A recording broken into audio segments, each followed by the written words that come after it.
Underground giant whole, 5 सरवाला नाग और नागिन। नागिन अपनी प्रजा के साथ महादेव का अनुष्ठान कर रही थी। बड़े से शिवलिंग के सामने बैठकर वो महादेव की आराधना कर रही थी कि तभी उनके सामने रखे पवित्र जल के पात्र में अचानक सुनहरी रोशनी उत्पन्न हुई और उस रोशनी के जाते ही उस पात्र में एक बड़ा सा काला गड्ढा दिखाई देने लगा।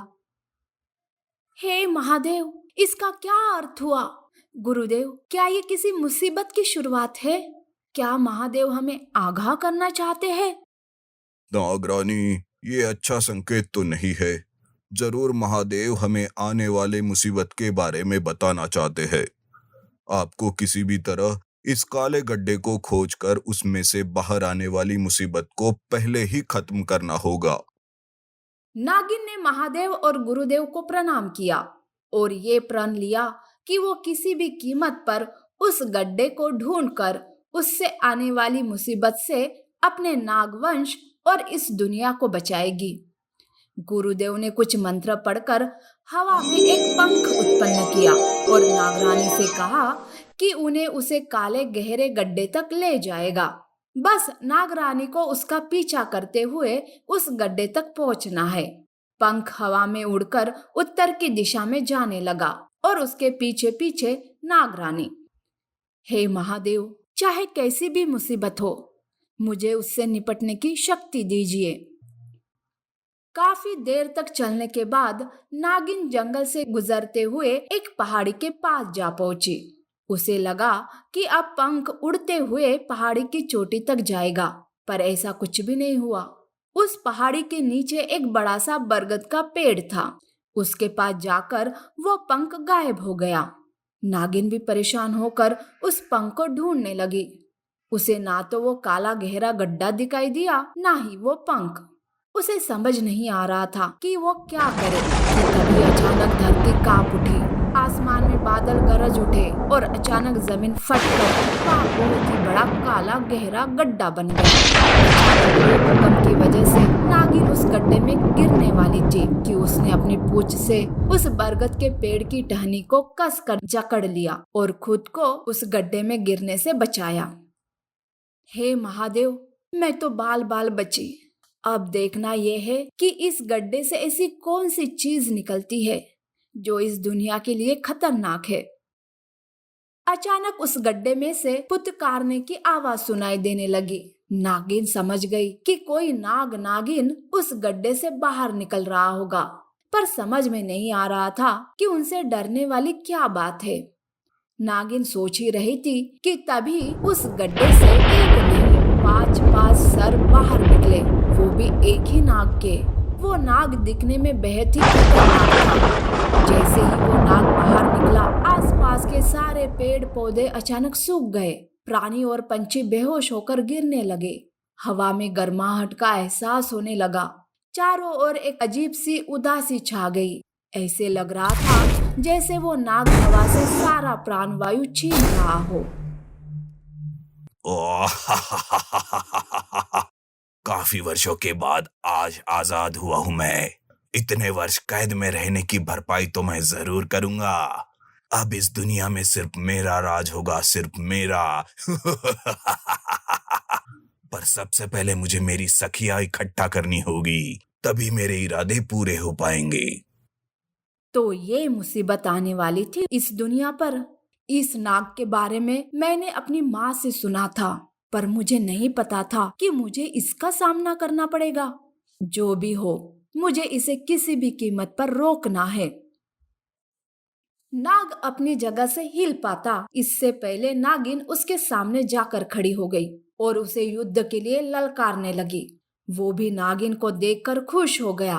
नागिन की शक्तियां उससे छीनकर खुद ताकतवर बनने के सपने वो देखने लगा, पर उसे कुछ सोचने समझने और करने का मौका देने से पहले ही नागिन ने उस पर हमला कर दिया। ओह, तुम तो काफी ताकतवर हो, पर ज्यादा देर के लिए नहीं। तुम्हारी शक्तियां तुमसे छीनकर अब मैं ताकतवर बन जाऊंगा। मूर्ख, मेरी शक्तियां छीनने के बारे में सोचना भी मत।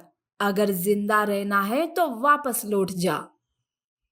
सत्ता और ताकत की लालसा में नाग पागल हो चुका था। उसे बस किसी भी तरह ताकत हासिल कर इस दुनिया पर राज करना था। इसलिए उसने बिना सोचे समझे नागिन पर हमला कर दिया। पर उसे ये नहीं पता था कि नागिन का भले ही एक सर हो, पर ताकत उससे 10 गुना ज्यादा थी। आखिर वो नागरानी तो थी, पर नाग को मारना भी नामुमकिन था। उसे बस उसी गहरे काले गड्ढे में कैद किया जा सकता था। उसे मारने का और कोई भी तरीका नहीं था। दोनों में लड़ाई शुरू हो गई। नागिन बड़ी आसानी से बार बार उस काले नाग को मात दे रही थी, पर नाग फिर से उठ खड़ा हो जाता और नागिन से लड़ने लगता। ये क्या हो रहा है? मैं बार बार इसे मार रही हूँ, पर ये बार बार जीवित हो रहा है। अब इसे रोके तो कैसे रोके? हे गुरुदेव, मेरी मदद कीजिए, मेरा मार्गदर्शन कीजिए। नागिन की प्रार्थना करते ही अचानक वो पंख फिर से प्रकट हो गया और उस काले गड्ढे की तरफ जाने लगा। बस ये संकेत काफी था नागिन को ये समझने के लिए कि उस 5 सर वाले नाग को सिर्फ उस काले गड्ढे में ही कैद किया जा सकता है। नागिन ने पूरी ताकत के साथ उस नाग को उस गड्ढे में फेंक दिया। जैसे ही नाग गड्ढे में जा गिरा, नागिन ने अपने मंत्रों की शक्तियों द्वारा उस गड्ढे को फिर से बंद कर दिया और अचानक कहीं से एक शिवलिंग प्रकट करके उस गड्ढे के ऊपर स्थापित कर दिया, ताकि भविष्य में कोई भी बुरी ताकत उस गड्ढे को फिर से खोल ना पाए। मुझे आशा है महादेव कि आपका ये शिवलिंग इस गड्ढे को फिर से खोलने से रोकेगा और ये दुष्ट नाग हमेशा के लिए इस काले गड्ढे में कैद होकर रह जाएगा। महादेव और गुरुदेव के मार्गदर्शन और आशीर्वाद की वजह से नागिन ने उस 5 सर वाले नाग को हमेशा हमेशा के लिए उस गड्ढे में कैद करके रख दिया और वो गड्ढा बंद कर दिया। इच्छाधारी नागिन और सायरन हेड अटैक। कुछ बच्चे जख्मी नागिन को दवा लगा रहे थे। वो काफी दिनों से उसकी बड़ी अच्छे से देखभाल कर रहे थे। अपने घर वालों से छुपकर जंगल में बसे एक पुराने से किले में वो सब ये काम करते थे। उन बच्चों को ये नहीं पता था जिसकी वो देखभाल कर रहे हैं वो एक इच्छाधारी नागिन है, पर अभी जख्मी होने के कारण अपना रूप वो बदल नहीं पा रही थी। जल्द ही उस इच्छाधारी नागिन की सारी चोटें ठीक हो गई। उन बच्चों की गई सेवा से वो बहुत खुश हो गई। तुम सब बहुत प्यारे बच्चे हो। आज तुम्हारी वजह से मैं जिंदा हूँ। बच्चों, मैं कोई साधारण सी नागिन नहीं, एक इच्छाधारी नागिन हूँ। आज से मैं इसी किले में रहूंगी। तुम्हारा जब भी मन हो मुझसे मिलने यहाँ आया करो, मुझे भी अच्छा लगेगा। इच्छाधारी नागिन? क्या आप सच में इच्छाधारी नागिन हो? मुझे तो अभी भी यकीन नहीं हो रहा। इच्छाधारी नागिन हमारी दोस्त? वाह, कितना मजा आएगा। मैंने तो ये सब कहानियों में पढ़ा था। पर बच्चों, ये हमारे बीच का राज है। इसके बारे में किसी को भी पता नहीं चलना चाहिए। समझ गए ना? बंटी और सनी अपने बाकी दोस्तों के साथ नागिन से उस राज को राज रखने का वादा करते हैं और उसके बारे में बात करते करते घर लौट जाते हैं।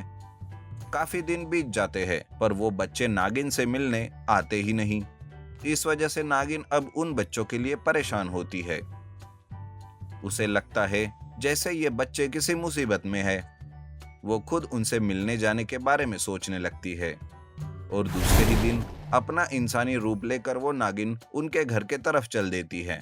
उनके घर पहुंचते ही उसे पता चलता है कि कुछ दिनों से जंगल में एक सायरन हेड घूम रहा है, जो अपने सायरन की आवाज से ही लोगों को पागल कर देता है और बाद में उन्हें मारकर जंगल में फेंक देता है या फिर खा जाता है। और उसी के डर से अब कोई भी घर से बाहर निकलने की हिम्मत नहीं कर पाता। बच्चों को तो बिल्कुल भी घर से बाहर निकलने नहीं देते। ओह, इतना सब कुछ हो गया।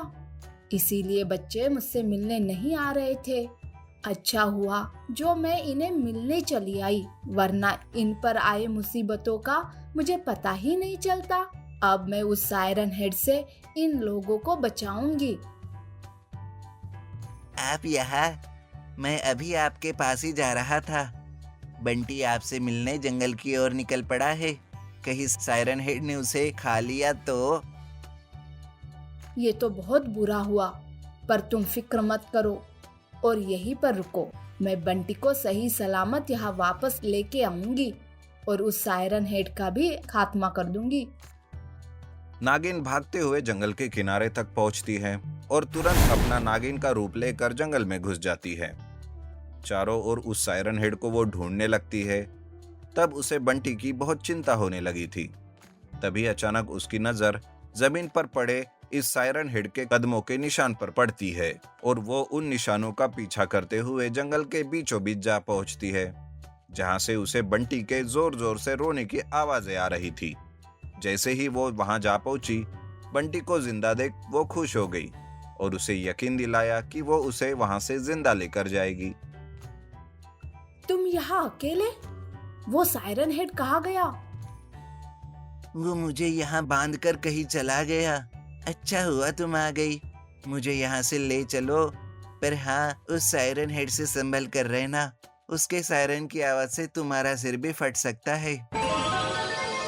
नागिन ने तुरंत उसे आजाद कर दिया और उसे अपने घर जाने के लिए कहा और वो सायरन हेड का इंतजार करने लगी। नागों को किसी की सरसराहट समझने की भी शक्ति प्राप्त थी। इसी मदद से सायरन हेड की हलचल पर वो नजर रखने लगी। वो दुष्ट इसी तरफ आ रहा है, मुझे अब संभल कर रहना होगा। यहाँ सायरन हेड बंटी को ढूंढता हुआ उसी जगह पर आ पहुंचा जहाँ उसे बांधा गया था, पर वो बंटी की जगह नागिन को पाकर सायरन हेड गुस्से से चिल्लाने लगा और उसकी सायरन की आवाज चारों तरफ गूंजने लगी। तभी अचानक नागिन ने अपना विशाल रूप धारण किया।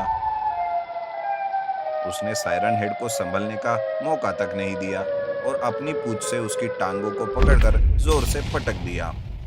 फिर अपने मुंह से तेज आग की बरसात सायरन हेड पर कर दी। सायरन हेड फिर से जोर जोर से चिल्लाने लगा और अपने हाथ में रखी कुल्हाड़ी से वो नागिन पर वार करने की कोशिश करने लगा, पर नागिन उससे कई ज्यादा फुर्तीली थी। लाख कोशिशों के बाद भी उस तक वो पहुंच ही नहीं पा रहा था। मुझे इसका सिर धड़ से अलग करना पड़ेगा। उसके सायरन जैसे सिर में ही उसकी सारी ताकत छुपी हुई है। नागिन ने पूरा जोर लगाकर सायरन हेड की गर्दन तोड़ दी और अब उसका सिर उसके धड़ से अलग हो चुका था।